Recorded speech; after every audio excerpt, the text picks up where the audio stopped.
Welcome, everybody. Thank you for joining us once again. Deer Talk Now podcast is now live. Today, an esteemed guest. Okay, I'm going to tell you guys right now. I've interviewed Donald Trump, Jason Aldean, Ted Nugent. I don't think I've ever been as nervous as I am today. And we have Joe Thomas with us, NFL great. Joe, thank you for joining us on Deer Talk Now. My pleasure to be on. I've been a big fan of deer and deer hunting and all the stuff that you've done for a long time. So when I heard through my agent that you wanted me on the show, I said, whenever it works for Dan, I'm down. I cannot wait to talk a little football, but hopefully a little bit of deer hunting as well. Awesome. Thank you, Joe. I very much appreciate that. If you don't know Joe, then you're not a football fan because he's a pro football player, will be a NFL Hall of Famer next year, I'm pretty sure. Fitness fanatic, NFL Network analyst. That's where you might know him from. Cleveland Brown for over a decade and a Wisconsin Badger before that. But he is so much more than that. He's a humanitarian, devout father and husband. And what we're going to talk about is an avid hunter, fisherman, and land manager, which I think the story everybody knows about you, Joe, is how you skipped the NFL draft day when you were going to be one of the top guys and you went fishing with your dad. That's right. It's one of those funny stories because at the time when they asked me to come to the draft in New York and be one of those guys that, you know, puts on the monkey suit and walks across the stage and gives a bunch of people that they've never met before hugs.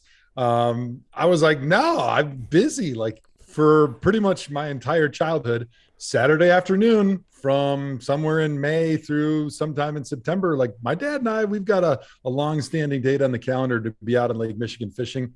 And this little silly thing called the draft should not get in the way of a good father and son salmon fishing trip. Which is pretty awesome. You were number 3 in the draft, if I remember correctly. Yep. Mm-hmm. And were you guys now back then? The salmon fishing was probably still pretty good on Lake Michigan, wasn't it? Oh yeah. Mm-hmm. Yeah, it was outstanding. My buddy that lived in Brookfield, we used to do that. His dad had a boat on the Milwaukee Harbor, and he did every Saturday. Nice. Like you said, pretty much every Saturday. Yeah, pretty much every Saturday. My dad had a 1977, I think it was like a Grumman. It was 17 and a half feet. It had an 88 horse Johnson on the back, and my dad would have a little seat cushion for me. We'd be up at like 3 a.m. because at that time the kings would bite right before the sun would come up. So you would bring like these big flashlights and kind of charge up the illuminating strip that's on your spoons so they would glow a little bit in the dark. So you charge them up, you'd have your spoons out at like 4 a.m. So you'd have a little bit of a bite right before sun came up. And then you were fishing multi-species after then. But as a kid who was, 6, 7, 8 years old, that's pretty early in the morning. So my dad would have his buddy with him and he would always stick me in the front of the boat with a boat cushion and I would just sleep until I heard those words that would just echo in my brain and in my dreams of fish on, fish on, fish on. And I could not wait to get to the back of the boat because inevitably I would budge in and they'd give me the rod and then they'd let me reel it in for a little while, especially when I got a little bit older. They might even let me land it. And I just lived for those days. So it was not even a question in my mind, what would be a more enjoyable Saturday, going to the NFL draft or hanging out and fishing salmon on Lake Michigan with my dad? Becoming an instant millionaire or going salmon fishing, and which is really, really cool. And if you haven't salmon fished on Lake Michigan, it's an experience in and of itself. But so we have to talk about football right away. And that's why I'm nervous. I am a huge football fan. Nice. Obviously a Packers fan. And I followed your career when you were with the Badgers, and it was like you were the Alvarez days. You blocked for guys like P.J. Hill. I mean, you did so many things at Wisconsin, and then boom, number 3 pick in the draft, goes to Cleveland, and now this man right here is mentioned in the same breath as Orlando Pace, Forrest Gregg, Anthony Munoz, Jonathan Ogden, which to me is just I've watched this guy, this kid, no offense, I've watched him grow up. I mean, he was this big burly guy for the Badgers, went to the Cleveland, and it's just amazing. But the connection that we have, we've never met, obviously, but you went to high school, you lived in Brookfield, Wisconsin. I grew up 17 miles from where you grew up. I grew up in Hubertus, Wisconsin. Okay. Got my one and only speeding ticket on Landon Road in Brookfield in 1987. Nice. I was going 51 and a 35. I do remember that. Lawbreaker. Yes. Fugitive. But so tell us, how was that? Because, Brookfield, a little bit west of Milwaukee, it's pretty much, I mean, I still consider it small town kind of. Going from there to where you are today, you've obviously seen things and experienced things that most average people will never get to experience. Yeah, traveled the world way more than I ever expected. And with my job at Thursday Night Football with NFL Network, and even before that as a player, like getting to go to all the big cities throughout the country that have football teams, and even some cities that don't have football teams now are getting big NFL events. They're bringing people in, and it's been unbelievable because growing up in Brookfield, I was looking out my back door from the first house that I lived in Brookfield, and I looked right into a bunch of farm fields, right? And so it was a lot more suburban or country than it is now. It's a little bit more developed and suburban, but I don't think I left the state of Wisconsin until I played in a basketball tournament, in middle school, and then, very sporadic opportunities to leave, really pretty much a homebody growing up. And so the opportunities to see the country now, and for a guy that loves to hunt and fish, the opportunities to be able to hunt and fish my way through America, North America, has been beyond my wildest dreams, more than anything I possibly could have imagined. And I think that's probably the thing that I appreciate the most about my football career is the doors that they've opened up for me and the relationships that I've been able to build with sportsmen and women throughout the country, in the South, in the Northeast, in the West, in Florida, and like just seeing how those people and those communities and those cultures commune with nature in different ways than I did growing up. But there's always that common bond that we have. And that's really cool as you travel the country and you meet different people from different walks of life, but that kind of share that common bond of a love of the outdoors. Which is really cool, because we see it a lot, I suppose, in sports more than in other areas. We've interviewed celebrities that are musicians or actors and things like that who still hold on to that hunting and outdoor lifestyle. So it's a little bit different with a pro football player. But I'm going to ask you two questions for football. Then we're going to get straight to hunting. But we're on the cusp of the NFL draft. Mm-hmm. So the first question is, who is your favorite offensive lineman in this year's draft, and why is it Logan Bruss? Well, obviously it's the Wisconsin guy, of course. But if I had to pick a close second, Evan Neal from Alabama, I think is fantastic. I think, depending on when you're listening to the show, I think he'll be the first offensive lineman that's drafted. When you have that combination of size and speed and athleticism, and then the background at Alabama, they do such a phenomenal job training and building and developing those players. To me, he's a surefire 10-year Pro Bowl type NFL player who's got a ceiling that could easily land him in the Hall of Fame 20 years from now. Which is really cool. Now, we'll talk about that for a second, because we look at you now, you look like a baseball player. I mean, back when you played, you were a 300-pound dude. What, he's 6'5"? Mm-hmm. And I know Evan Neal's a big dude. Mm-hmm. A little sidebar there. How do you go from being this huge offensive lineman, and I know a lot of guys have done it. I mean, following the Packers all these years, remember Larry McCarron? He's this big pudge ball when he played for the Packers, and just a skinny guy now. How is it when you're playing like that to play 10 years? Because they talk about that all the time. When you guys are doing your analysis, this is a 10-year offensive lineman. Mm-hmm. You are on the front lines getting pounded by huge defensive backs and our linemen and stuff.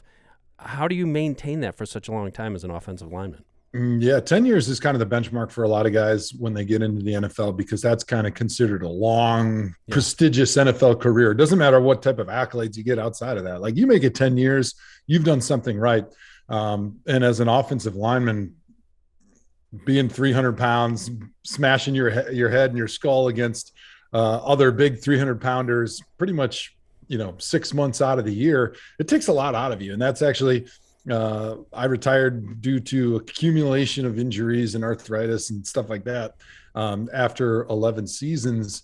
But a big motivation for me to lose weight when I was done playing was I just wanted to feel better. Like, carrying around a lot of weight, I was not a naturally 300-pound guy. So I had to eat a lot of cheese and drink a lot of beer to be able to get up to 300 pounds. A lot of Kopp's burgers and mustard. Yeah, that's right. Oh, A lot of Kopp's custard. burgers, a lot of custard, a lot of things that I still enjoy, but enjoy on a much more sparse basis because they did allow me to gain a lot of weight. But, you know, carrying that weight around and eating the way I didn't exactly make the body feel so good. And you compile that with 11 years in the NFL, and I had some bad knees, bad hips, and bad back. And like you mentioned, I've got 4 little kids. And so for me, my dream was like the NFL and the football world was going to set me up for a enjoyable life after it was all done. And a lot of times guys don't think about that. But for me, I was like, yeah, I want to use that to parlay into awesome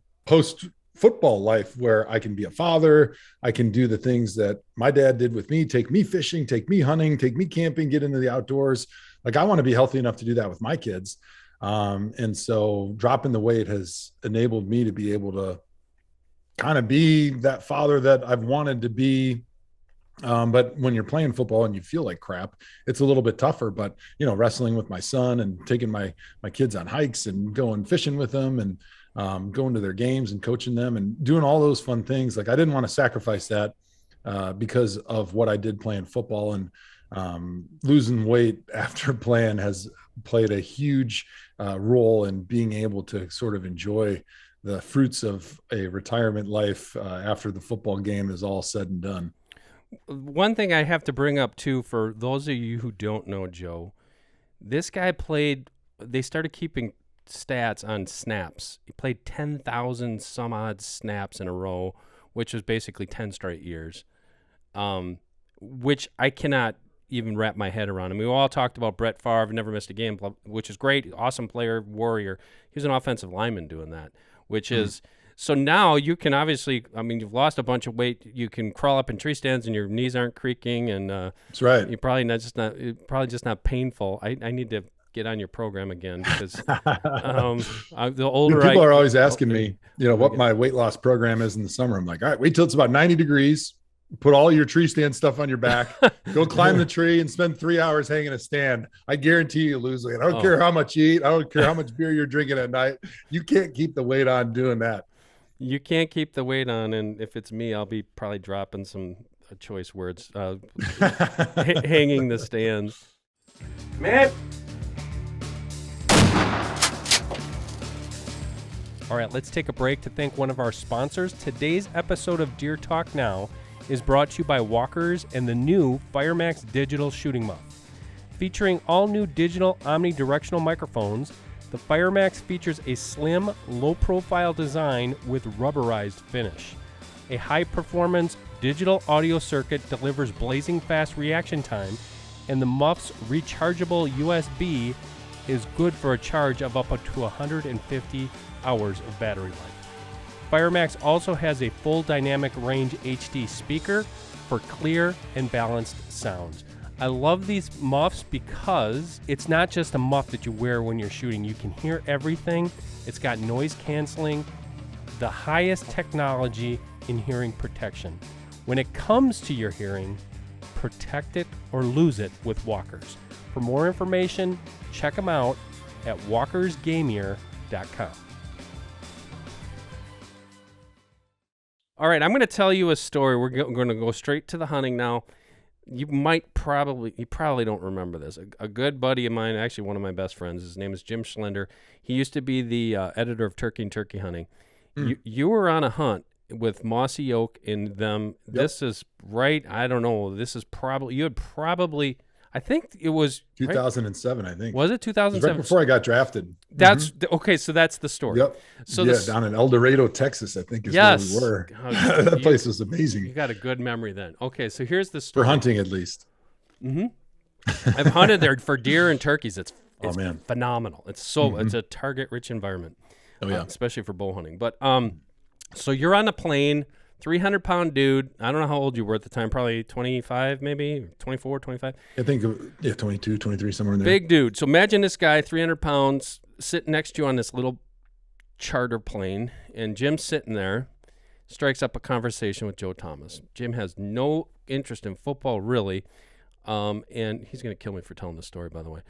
And but I've laughed about it forever because when we came back, I'm like, oh my, you sat next to Joe Thomas. So anyways, he's talking to you, and he said, so what do you do? And he said, well, I'm a student at Madison. And Jim looks at you and he goes, and you said, I think you said I play sports. And Jim's like, what do you like? You play for the Badgers? I wasn't lying. Yeah. And he's like, yeah. So Jim comes by and he goes, some guy, I don't know, he plays for the Badgers. His name's Joe Thomas. I'm like, yeah, he was like pick number 3 by the Browns in the draft. Completely clueless to it. That's awesome. So I always say that to him to this day. So what do you like, play for the Badgers? Because you're this big dude. But so we talk about hunting. You were turkey hunting there. Mm-hmm. I just saw you tweeted, which, by the way, is that the only social media you have is Twitter? I cannot find you anywhere else. That is it right now. I've been tempted to get into the Instagram world, but I'm like a sort of old school with all that stuff. It was not until right at the end of my football career where I even got Twitter. And then with NFL Network as a media analyst, they really encourage you to have the social media and to post and interact with fans and stuff. And the more I've done it, the more I enjoy it, but it becomes a time suck. And this is tell me about it. Yeah. And when I'm looking at like, should I scroll Instagram or Twitter or like go run around outside and chase some deer and turkeys? I'm like, oh, that's a pretty easy decision. And so the time commitment has always been very overwhelming for me. So someday I might do the Instagram thing, but right now kind of just Twitter is all I can handle. So you just posted, you shot a turkey. You're making it, frying it up or however you did it in the air fryer. So tell me about, why don't you tell me about that? Tell me about your turkey hunt from this year. Yeah, man, I love turkey hunting. Like most people in the Midwest, it seems, when it's turkey season, I don't even consider looking at antlers on the wall. Like, it doesn't interest me whatsoever.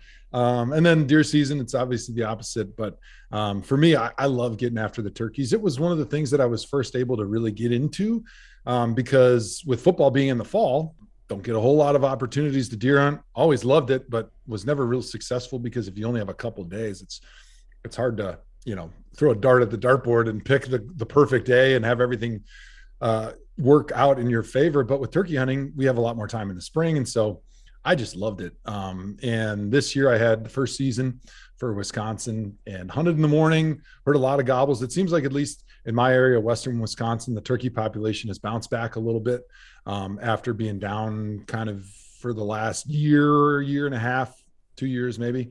Because we heard a lot of gobbles. We've been seeing a lot of birds, but they just didn't want to work that morning. That tends to happen. And I was hunting with my brother-in-law. He had the first season tag as well and didn't have anything come in, but around lunchtime, he had to go back to work. Me being the retired bum that I am, I'm like, great. I got nothing else to do the rest of the day. I think I'm just going to go take a few nature naps because I'm pretty well known among our friends in our turkey hunting circle of being the guy he's not the best turkey hunter, but let me tell you, you're going to get some really killer naps if you go in the woods with him, because although I do enjoy the run and gun, the thing that I enjoy the most is just getting into a great strut zone and spending a lot of time just sort of absorbing everything that is springtime in Wisconsin, springtime in the Midwest, where everything's kind of coming to life and you just get that beautiful sunshine on you. You've been up early and you got an opportunity to take a few killer naps, got some decoys out, and every now and then you get lucky. Well, that afternoon I took a couple good naps, didn't have any success, but I had to go run back to where I live in Madison to go take my son to football practice. So I was starting to head home, but as I was heading back to go to my car, I'll usually always call every couple 100 yards because I've actually had a lot of success in the afternoon finding birds because I hunt on private land. So they're not too boogered up, and you get actually a lot of afternoon gobbles. And a lot of times we think that you get them to talk in the afternoon, they're dead. Yep. Because they're interested at that point, and there's probably not a lot of hens that are around that either haven't been bred or are still interested. And especially early in the season, they're gobbling in the afternoon, they're toast, and it's probably going to happen pretty quick.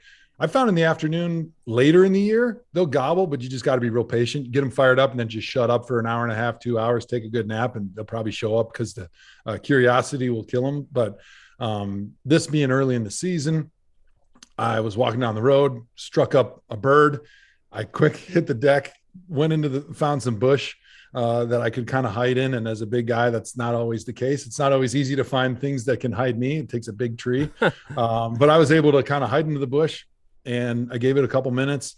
I did a little bit of yelping, didn't hear anything. Then I went from some yelping into a nice little cutting sequence, and all of a sudden they just cut me off. And then I heard them like double gobble. So I don't know if it was the same bird or if it was two birds. And then I just shut up. I'm like, oh man, they're coming. Like they're toast because they are fired up. There was more than one. It was more than one bird. Wow. And so I was just sitting there, and I had my gun pointed out there. I didn't have any decoys with me.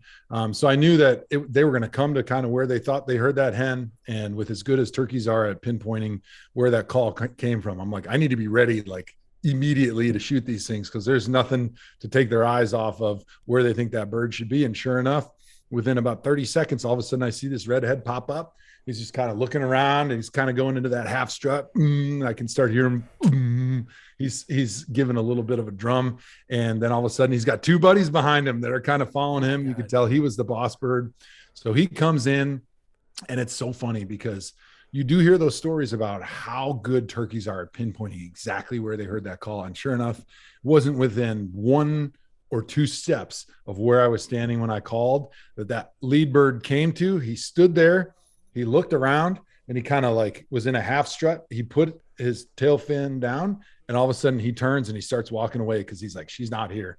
And his two buddies behind him kind of like look around. They see him turning to walk away, and all of a sudden they turn to walk away. And I just had one little space in some brush, about 25 yards. I let him have it with my TSS. Yes. And you've ever shot that stuff? Just did. Yes. There was not a lot of flopping that went on. And the great thing is when you're using TSS, you don't have a real big pattern, especially at that 30 yards. So the breast had 0 pellets in, which is good because I actually bit down on a TSS pellet like 2 years ago. And I still think I need to see the dentist because it destroyed one of my molars. So I highly recommend going through your turkey breast with a fine tooth comb if you're shooting TSS, because if you find one after you've cooked it, you're not going to be a happy camper. Oh yes. So is that a 12 gauge that you're shooting?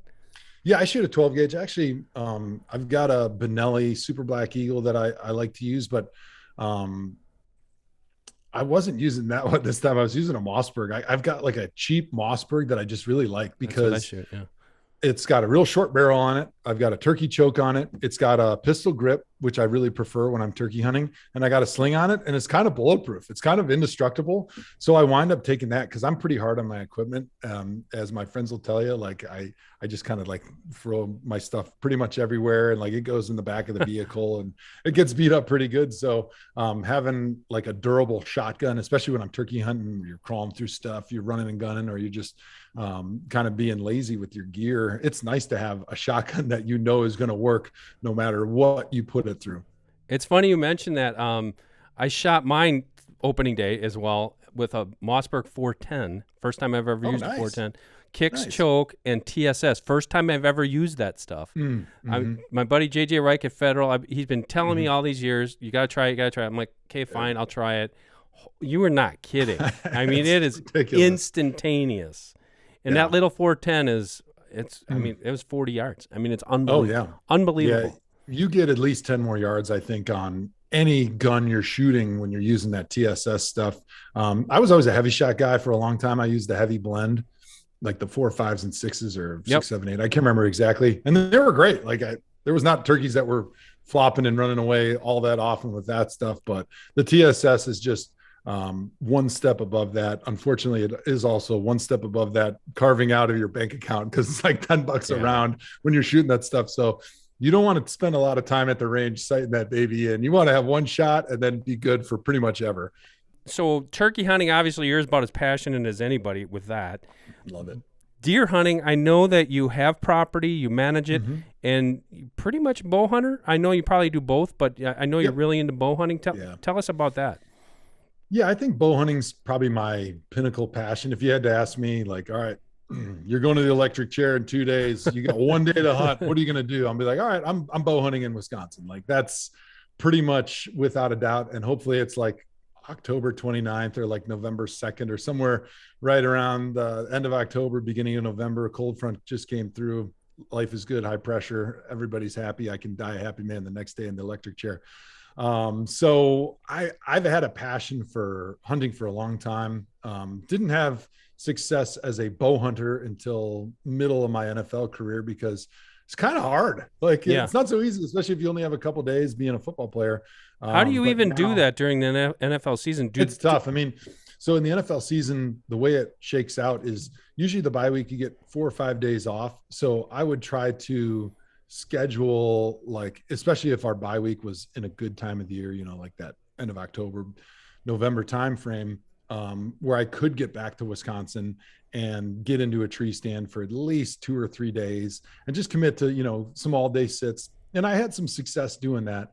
But other than that, like, I was playing in Cleveland and I had some properties to hunt in the area, some smaller parcels.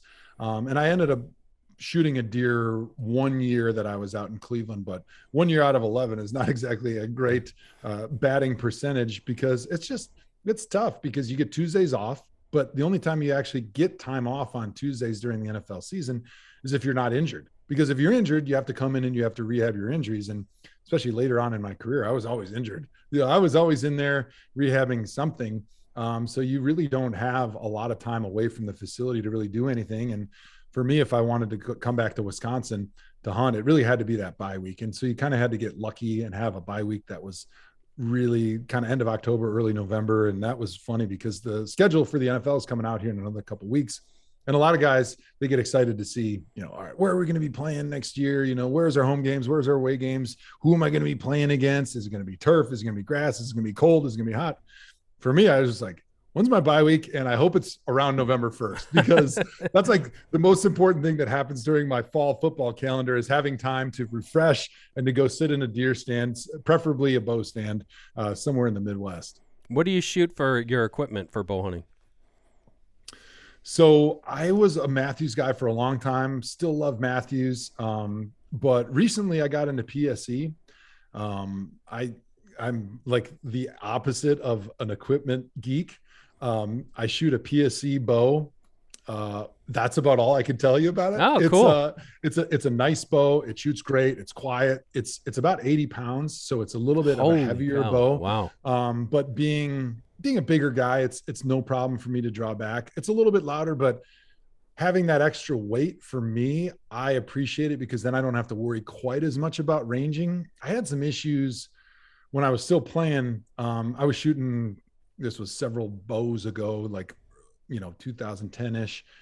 And I would just range and then things would happen so quickly like they do in the rut, and the deer is a little bit further down the trail than I thought. And the trail is kind of angling away. And so I had him at 33 and he was really 37. And just that arrow drop, once you get out past 30, a couple yards here and there, misranging, and you're shooting under him or way over him. And you feel like you made a perfect shot. And so for me, because I can handle a little bit more draw weight, it gives me a little bit more margin of error if I do screw up the ranging, because I know people watch the guys on TV and the deer comes out and they stand perfectly right there and they pull their rangefinder out of their pocket and they range him and they're like, okay, 30 yards exactly. And they dial their dial and they stand there and they fire away and life is great.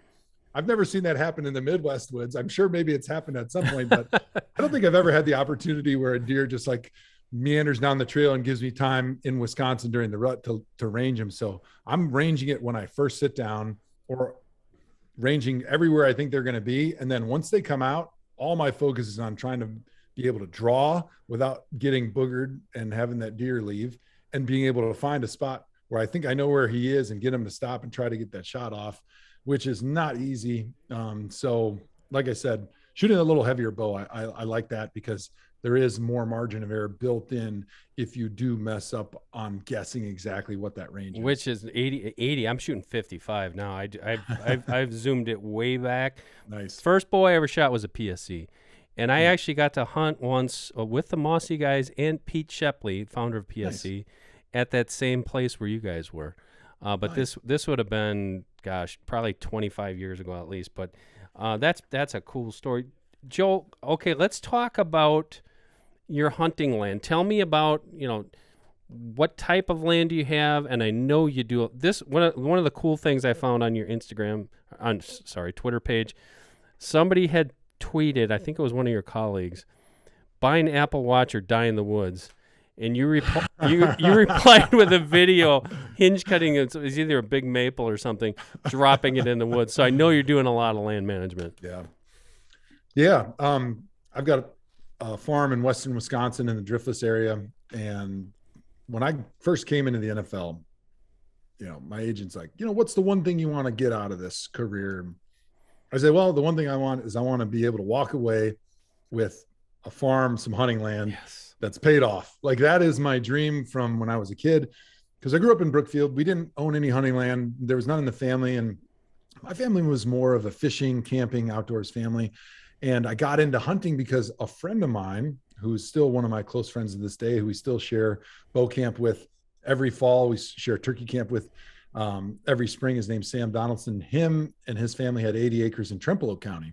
And so he would invite me up there during deer season. And then they had like a T-zone hunt back in the day and like a earn a buck. They had a lot more opportunities. And I would go up there with him and his cousins and his uncles and got to experience deer camp. And I just loved it. I fell in love with it. There was 12 or 13 guys that hunted 80 acres. So everyone could kind of see each other. So it was definitely a little bit of a different experience than I have right now, but I just fell in love with that whole thing. And so when I first got in the NFL, I always knew I wanted to buy some land. And so I got an opportunity in 2012 to buy some land in western Wisconsin in the Driftless area. And I knew I wanted to be in that area because A, I think it's the most beautiful part of the Midwest. B, it's got the best deer and turkey hunting in my opinion. So it worked out perfectly.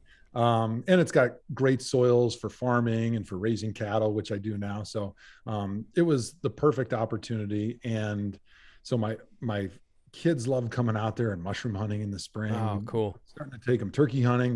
They come out for deer camp. Like it's become a family property that everybody likes to go out and enjoy just as much as I did when I first bought it. And my wife looked at me and she goes, just so you know, I'm never going to step foot on that property. And I'm like, okay, that's fine. I don't mind it as long as I'm getting the A-OK to buy it. Like I guarantee you're going to change your mind, because once I had the opportunity to kind of show her, like, I know you're not a hunter, but look at all these fun things that we can do as a family. We pick berries in the summer. We got black raspberries that are awesome.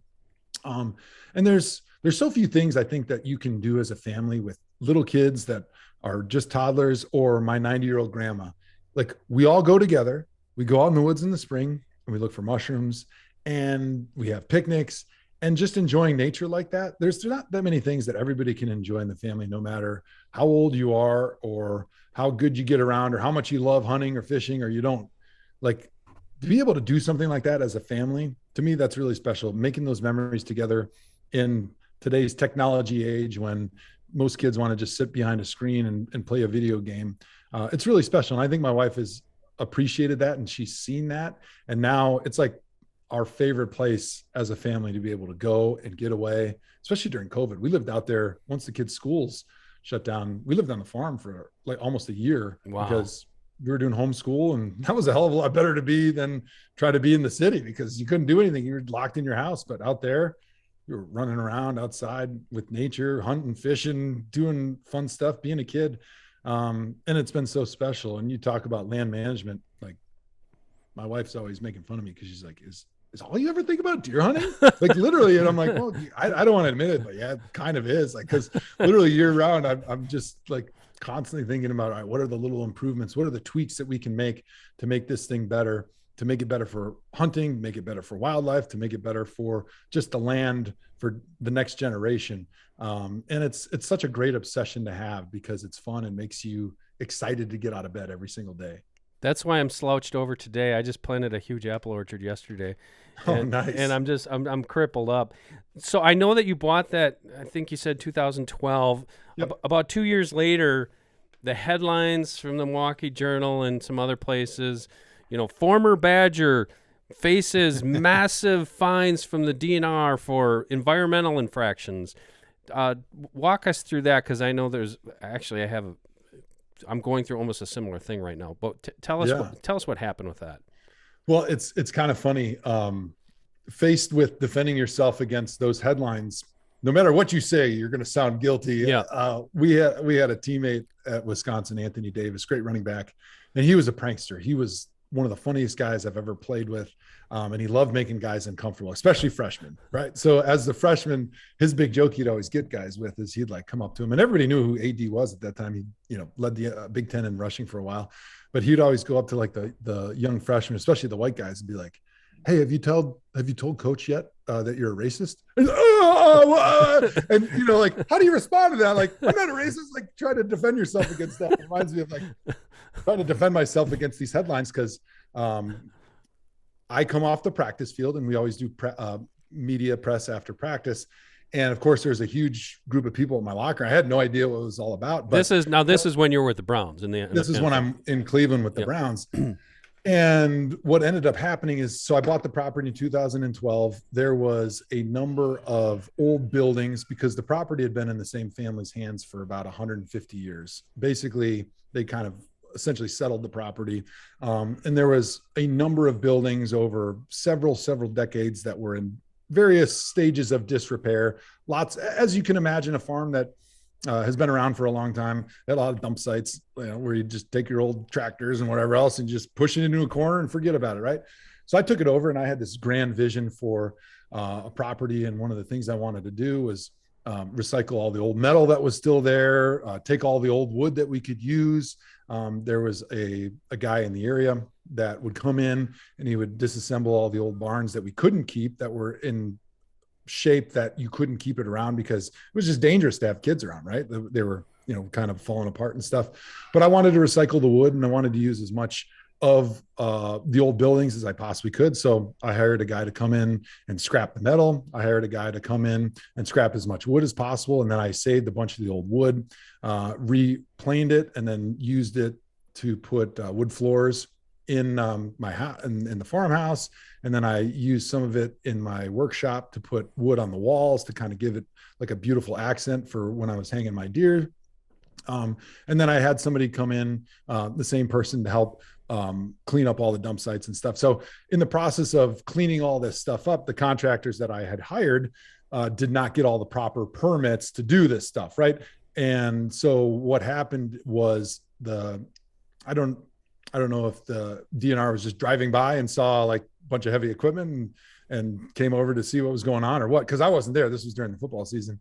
But what ended up happening is the contractors didn't get the proper permits. So the people at the DNR said basically, hey, you need to get the permits, or if you don't, these are the corresponding fines, right? And they list everything when you're meeting with like $50,000 a day or something like that, right? They put the stuff out there.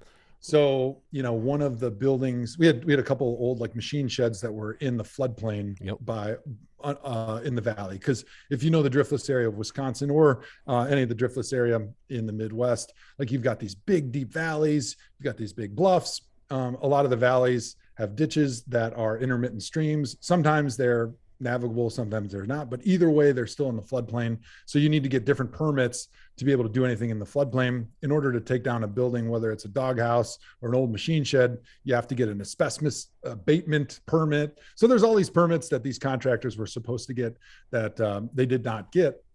And so then the DNR reads, all right, if you don't get this permit about this floodplain, it's $10,000 a day. And if you don't get this other permit, it's $10,000 a day. Basically, they're just trying to induce you to, hey, get the permits, then everything goes away, which is what ended up happening in the end. But because I was an NFL football player, and because somebody at the DNR tipped off somebody at I think it was the State Journal maybe, that this stuff was going on, and then they used the information from the DNR, like, hey, Joe Thomas faces $10,000 a day in fines for disturbing a floodplain, or for, or it was like filling a wetland, right? Because technically, if you're moving any dirt in a floodplain, that's considered filling a wetland, right? If you don't have the right permits, right? So the bottom line is they were able to use those headlines to make it seem like I was doing all these really bad things, when in the end it was, I hired contractors thinking that, hey, they would know the rule. They would know the permits that they needed to do to clean this place up, to recycle all these old materials that were just kind of laying around.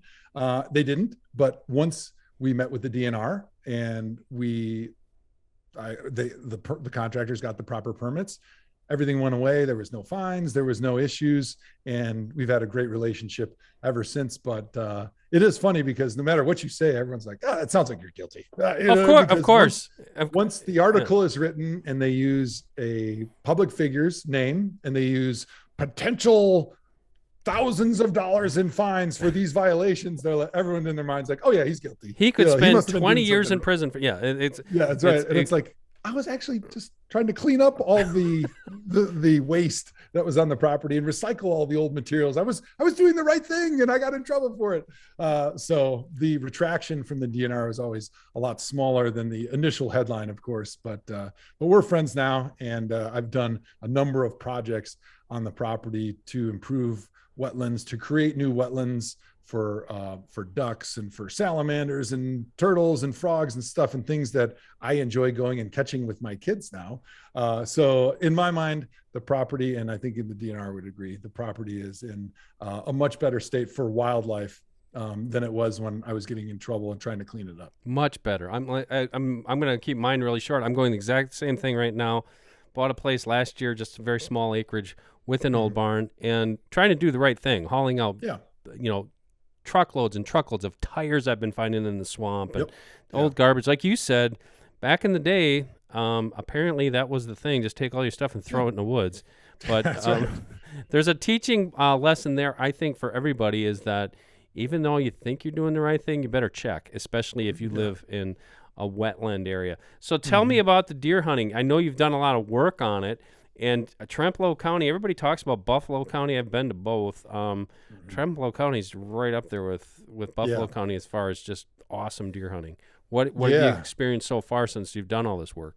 Yeah, Trempealeau County is fantastic. Buffalo County is fantastic. You know, Buffalo gets the big name because they've got a lot more of the outfitters, and they've got a lot of other big properties that shoot a lot of bucks, and deservedly so. They're both fantastic. So Trempealeau is where I started to hunt with my buddy Sam Donaldson and his family, and then we bought in Southwest Wisconsin now. So that's where my farm is. Oh, now. You're not in Trempealeau County. It looks the same, okay. Not in Trempealeau County, but similar habitat, right? Yeah. Very similar hunting. Everything's pretty much the same. If you can close your eyes, if you've been to one, you feel like you've been to both.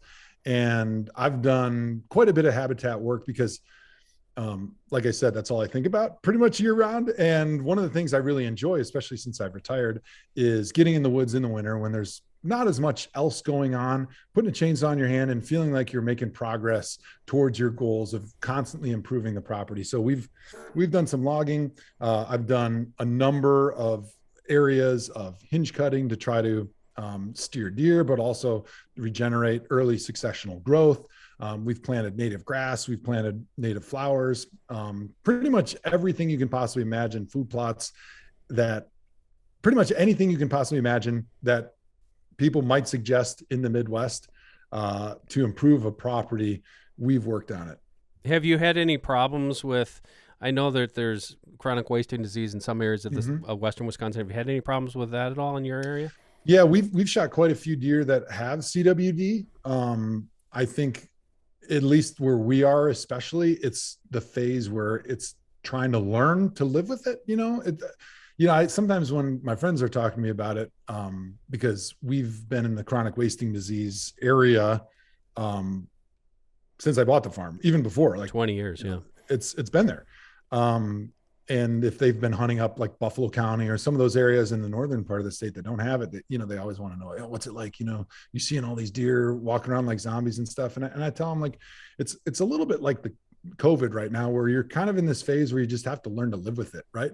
Do what you can, manage the population as well as you can. Some people are advocating for things that, maybe I don't advocate for, where they're saying like, shoot every buck you can, try to reduce the population as far as you can. I don't think maybe that's the right approach. But I do think trying to keep the herd in balance, or even a little bit lower than the habitat can handle, to try to reduce the amount of spread that's happening. But it's going to be there, for a very, very long time.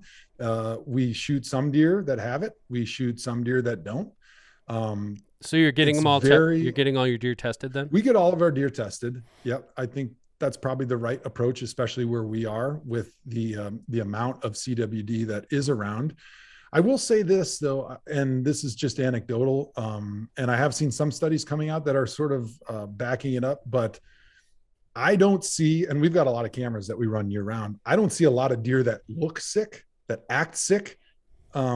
But there is a lot of deer that test positive. So I think what's happening is the deer are getting it, but it's taking longer to kill them than maybe we initially thought. I think the initial research was saying maybe a year and a half. I think they're living 2, 3, 4 years, maybe sometimes with it, from the time that they actually get it until the time it kills them. And in that time frame, hunters are getting them. Other things are getting them, they're dying of natural causes. And so that's why you don't see, even though I think we have a high incidence of positive CWD, you don't see a ton of deer walking around with it. I will say though, it affects their health probably.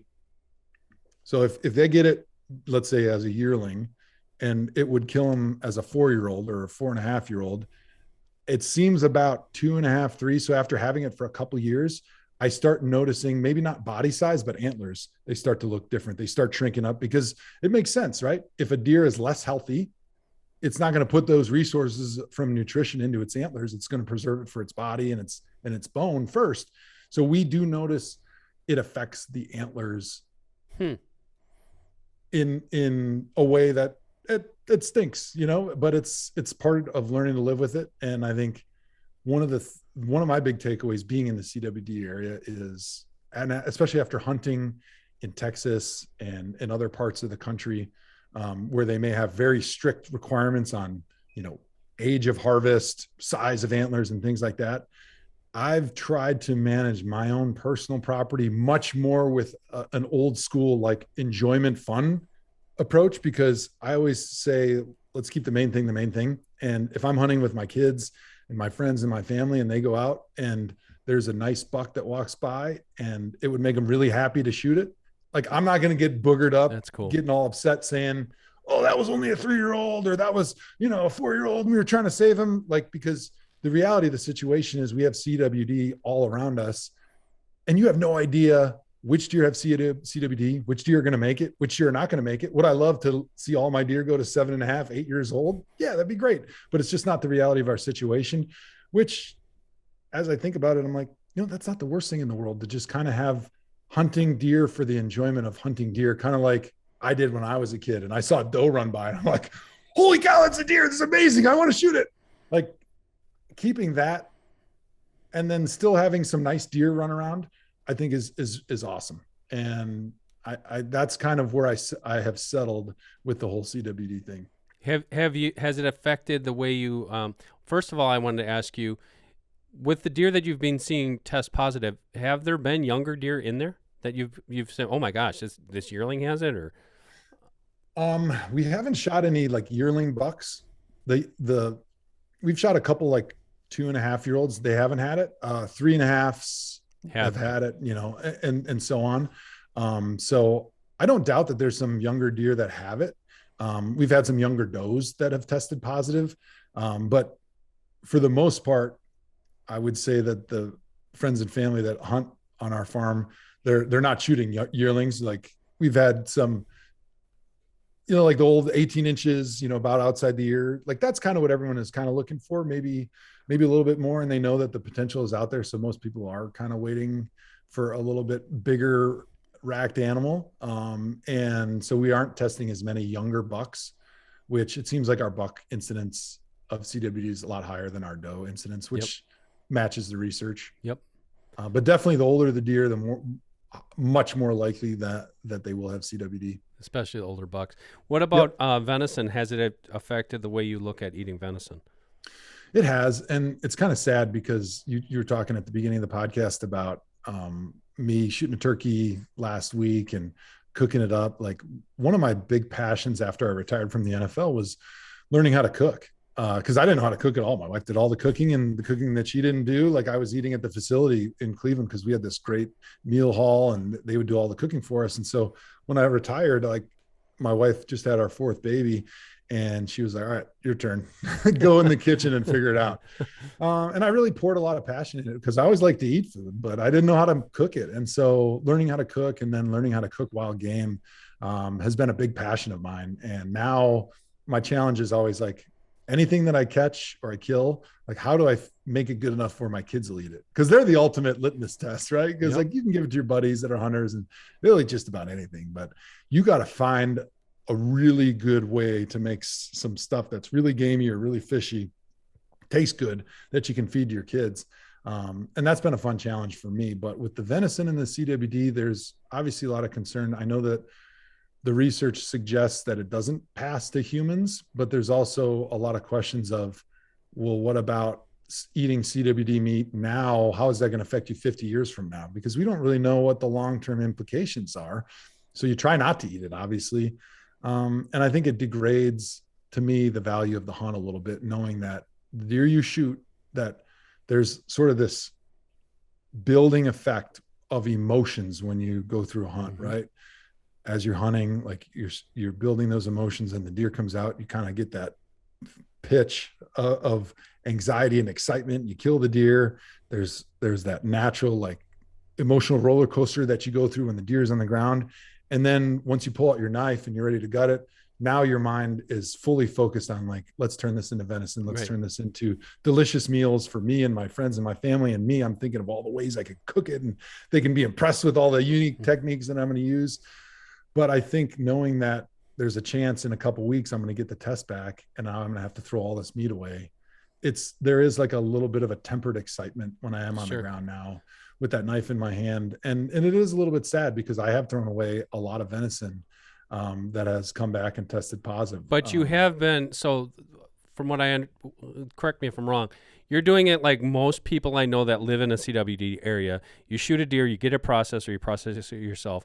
You wait for that test, and if the test comes back good, then you're still eating it? Yeah, absolutely. Like if the test comes back that it doesn't have CWD, like, we're eating it. Like, let's go. Yep. Of course, I'm sure there's false negatives, false positives, but in life, it's all about measuring risk. Like, what's your risk analysis? And that, to me, that's what CWD, like, have I eaten deer that we didn't test, especially at the beginning? Of course.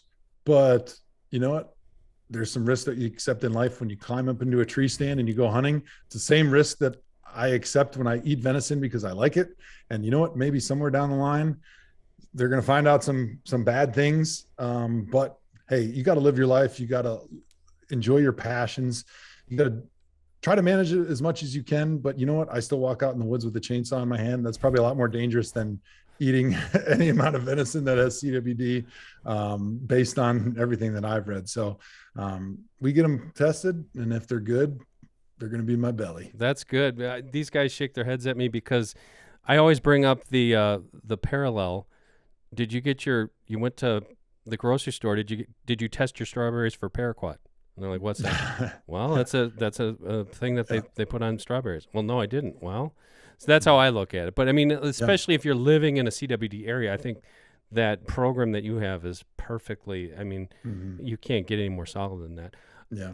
I want to thank you very much, Joe, for spending the time with us today. What I want to do, though, is you've done so much with charity and various, I just wanted to list a couple, and then if there's anyone that you want to particularly shout out, you work with veterans, we talk about hunger. I know you and your wife, you have worked for hunger programs, you've worked with tornado victims. There's so many things that you have done. I don't know how you find the time to do this, but is there anything that you're working on particularly right now that you'd like to give special mention to?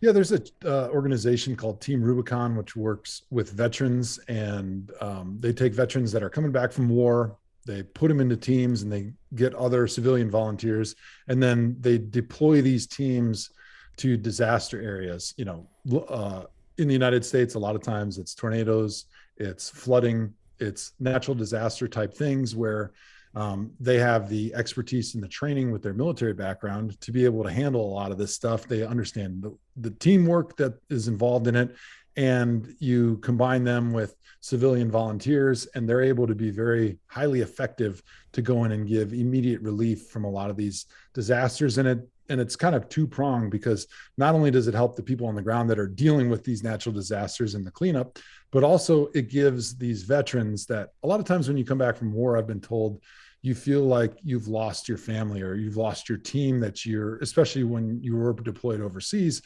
there's a camaraderie and there's a brotherhood that is involved in that. And when you come home and you lose that, you lose a sense of purpose and identity. And it's a little bit like playing in the NFL. You hear about guys that struggle when they're done playing sports because you lose that teamwork aspect, and the emotional responses that come along with being part of a team and working towards something bigger than yourself. And Team Rubicon does a great job of giving those veterans an outlet to do great works, but also be part of a team again. So there's somebody that I've been involved with a long time. They were founded by one of my good friends and former teammates at Wisconsin by the name of Jake Wood. So they're a great organization that has done amazing things. Jake actually won like the CNN Heroes Award for his work starting Team Rubicon, which started actually during the Haiti earthquake, like in 2009 or whatever that was. But then also we've done a lot of work with food pantries. Harvest for Hunger in Ohio right now is something where my wife and I are trying to raise a lot of money for the food pantries and the people throughout Ohio that are dealing with food insecurity, which is a huge issue, especially since COVID struck.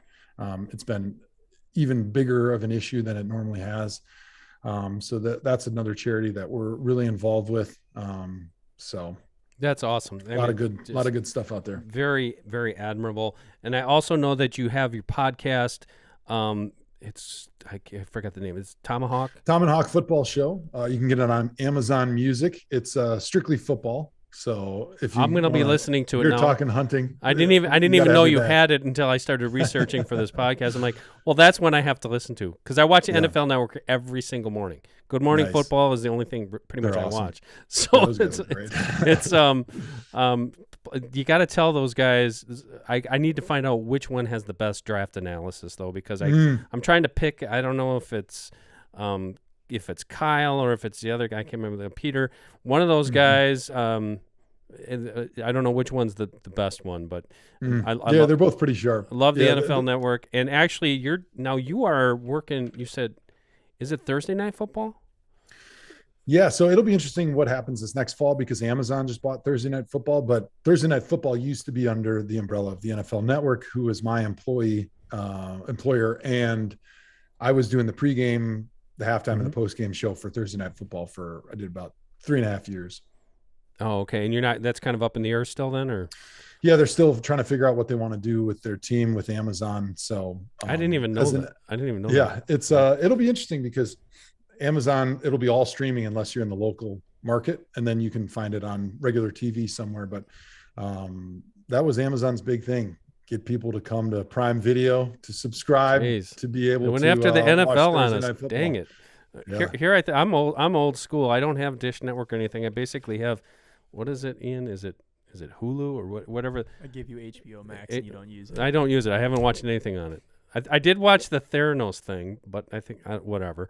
But I watched the NFL Network, and I get that off of whatever you guys set up on my TV. And don't throw another thing on me saying I have to get some Amazon subscription now to watch my football games, because it's not going to make me very happy. Nice. All right, Joe Thomas, thank you very much for joining us on Deer Talk Now, and I very much appreciate the time today talking hunting with you. Yeah, I appreciate it. I enjoyed it thoroughly. I would love to come back and drill down on habitat management. I've got a lot of thoughts. Like I said, that's pretty much all I think about. Absolutely. Let's do that, because we didn't even basically scratch the surface on that, because I wanted to ask you exactly, what types of grasses are you planting and what are you doing with your food plots? I don't know if you know, but I'm exactly like you. Big or small, I shoot them all. I love a big buck, but I also the whole family aspect. I don't want to see it divide people, and I absolutely love working on the land. But thanks again, Joe, and a year early. I don't want to jinx you. A year early. Congratulations on the Hall of Fame. Thanks for having me on, Dan. All right. We'll talk to you soon.